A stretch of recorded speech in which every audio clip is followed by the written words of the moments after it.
বাংলাদেশের উপকূলে বঙ্গোপসাগরে এমন একটি গভীরতম স্থান রয়েছে যেটি এখনো বিজ্ঞানীদের কাছে খুবই রহস্যময়। হ্যাঁ, এটি হচ্ছে সোয়াচ অফ নো গ্রাউন্ড। 1959 সালে ব্রিটিশদের একটি জাহাজ বঙ্গোপসাগরে জরিপ করতে গিয়ে এই স্থানটির সন্ধান পেয়েছে।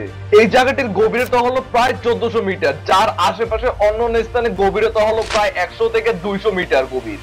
তবে এখানে এমন গভীর খাত কেন রয়েছে? ধারণা করা হয় যে হাজার হাজার বছর আগে ভূমিকম্প এবং টেকটনিক প্লেটের সংঘর্ষের ফলে এই গভীরতম স্থানটির জন্ম হয়েছে। ইতিহাসে রয়েছে চট্টগ্রাম উপকূল থেকে ছেড়ে যাওয়া 1860 সালে একটি ব্রিটিশ জাহাজ রহস্যজনকভাবে নিখোঁজ হয়ে গিয়েছে। পরবর্তীতে ধারণা করা হয় যে এই গভীর গিরিখাতের মধ্যে এই জাহাজটি তলিয়ে গিয়েছে।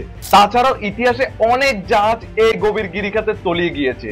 এই গভীরতম স্থানে বিভিন্ন সামুদ্রিক প্রাণী পাওয়া যায়, বিরল প্রজাতির ডলফিন, হাঙর ইত্যাদি সব বিভিন্ন সামুদ্রিক প্রাণী।